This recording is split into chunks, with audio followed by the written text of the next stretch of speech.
प्राकृत संख्या हो गई, पूर्ण हो गई, पूर्णांक हो गए, और क्या हो गई, विषम संख्या भी हो गई, सम संख्या हो गई, विषम हो गई, और उसके बाद भाज्य और भाज्य। फिर आती है वर्ग संख्या। और वर्ग संख्या कौन कौन सी होती है? 1, 4, 9, 16, 25, 36, 49, 64, 81, 100, और उसके आगे भी आती है। इधर देखो ध्यान, इधर देखो। अब वर्ग का मतलब समझो। वर्ग का मतलब होता है किसी भी संख्या का हम जब 2 बार गुणा करते हैं, किसी भी संख्या का कितनी बार गुणा करेंगे? 2 बार। तो वो क्या क्या कहलाती है? उसका वर्ग कहलाता है। या फिर किसी संख्या की घात क्या हो? 2 हो, उसको भी कहते हैं हम उस संख्या का वर्ग। कैसे? इधर देखो, जैसे मेरे पास 1 है, अब मुझे 1 का कितनी बार गुणा करा मैंने? 2 बार। 2 बार लिखा ना 1 को, 2 बार गुणा किया, तो इसका उत्तर क्या आएगा? 1। अब मैं इसको क्या लिख सकता हूँ? 1 का गुणा मैंने 2 बार करा है, तो मैं इसको ऐसा भी लिख सकता हूँ, 1 की घात 2। देखो यहाँ पे क्या करा हमने? 1 का 2 बार गुणा करा, और यहाँ पे 2 बार गुणा करा, तो क्या लिख दिया? 1 की घात 2 लिख दी। अच्छा, इन दोनों का उत्तर एक ही आएगा। 1 की घात 2 का मतलब क्या हुआ? 1 का 2 बार गुणा करना, और 1 गुणा 1 का मतलब क्या हुआ?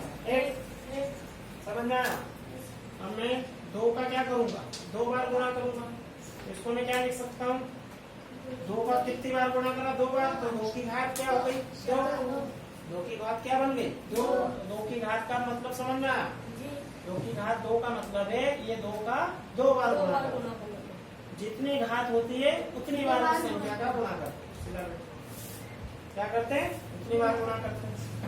अच्छा, आप बताओ, तो 2 की घात 2 को क्या बोलेंगे? 2 का वर्ग। क्या कहेंगे इसको? 2 का वर्ग।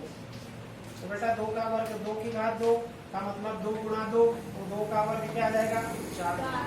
उसी प्रकार इसको क्या कहेंगे? 1 का वर्ग। इसको क्या कहेंगे? हम 1 का वर्ग पढ़ेंगे, या क्या पढ़ेंगे? 1 की घात 2। या तो 1 का वर्ग भी कह सकते हैं, या उसको कह सकते हैं 1 की घात 2, और इसको भी हम वैसा बोल सकते हैं 2 का वर्ग या 2 की घात 2। दोनों तरीके से पढ़ सकते हैं, और दोनों का उत्तर इसका 1 आ जाएगा, इसका 4 आ जाएगा। बेटा समझ में आ रहा है? वर्ग का मतलब देखो अच्छे से। चलो, अब 3 का मैंने कितनी बार गुणा करा? 2 बार। 3 गुणा 3, 2 बार गुणा करा, कैसे लिखूंगा मैं? 3 की घात 2। अब इसको क्या पढ़ेंगे हम? या तो 3 का वर्ग भी पढ़ेंगे, या 3 की घात 2 भी पढ़ेंगे। समझ में आ रहा है ना? इसको लिखेंगे 3 का वर्ग बेटा, या फिर इसको कहेंगे 3 की घात 2। तो दोनों का मतलब एक ही होता है। अब बताओ मुझे, 3 की घात 2 या 3 का वर्ग का मान कितना आएगा? 9। इधर पढ़े हो रही। तो 3 का वर्ग मतलब 3 का 2 बार गुणा, 3 गुणा 3, इसको 3 का वर्ग भी कहेंगे, या फिर 3 की घात 2 भी कहेंगे। तो दोनों का मान मतलब एक होता है, एक ही होता है। समझ में आया? तो इसका उत्तर क्या आ जाएगा? बताओ मुझे। इसका उत्तर आएगा 9। और ये जो संख्या है इनको बोला जाता है वर्ग संख्या।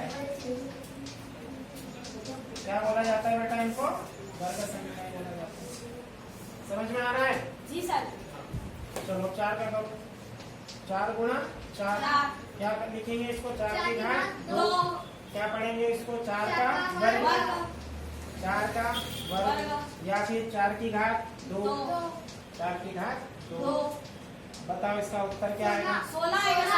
4 की घात 2 का मतलब, या 4 का वर्ग का मतलब क्या होगा? 4 गुणा 4 क्या आएगा? 16 आएगा। 16 क्या आएगा? 16। 4 चौक 16। 4 का बड़ा 4 बार बोलो। जी, कितना आएगा? 16। 4 चौक 16। तो इसी प्रकार आपको ये सब संख्या मिलती जाएगी। ये 1 का वर्ग है, ये 2 का वर्ग है, 3 का वर्ग 9, ये 4 का वर्ग आ गया 16, 5 का वर्ग कैसा है? 5 गुणा 5 25, 6 का वर्ग कैसा है? 6 गुणा 6। इस प्रकार से संख्या मिलेगी। 5 का भी 2 बार गुणा करेंगे, क्या लिखेंगे इसको? 5 की घात 2। इसको कहेंगे 5 का वर्ग, या कहेंगे 5 की घात 2। दोनों का मतलब एक ही है, 5 की घात 2। उत्तर क्या आ जाएगा? 25। ऐसे तुमको करके कहाँ तक वर्ग कितना है? 50 तक। घर से समझ में आया? अब ये इतना पूरा लिखने की जरूरत नहीं है, ऐसा डायरेक्ट लिख सकते हो इसका। 5 गुणा 5 मतलब 5 का वर्ग, 5 का वर्ग बराबर डायरेक्ट 25। ये इसको पढ़ते क्या है? ये पढ़ते हैं, या तो 5 का वर्ग पढ़ेंगे, या 5 की घात 2 पढ़ेंगे। समझ में आया? यहाँ तक